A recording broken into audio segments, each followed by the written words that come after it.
Grave incidente stradale a Cagliari, analisi preliminare.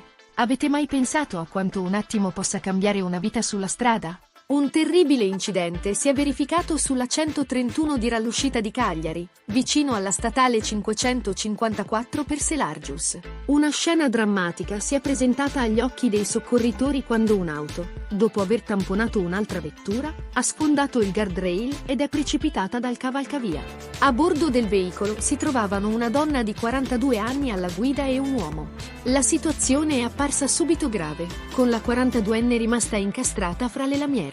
Immediatamente sono scattate le operazioni di soccorso e la donna è stata ricoverata al Brozzo, mentre l'altro passeggero ha necessitato di un trasporto d'urgenza in codice rosso al Policlinico.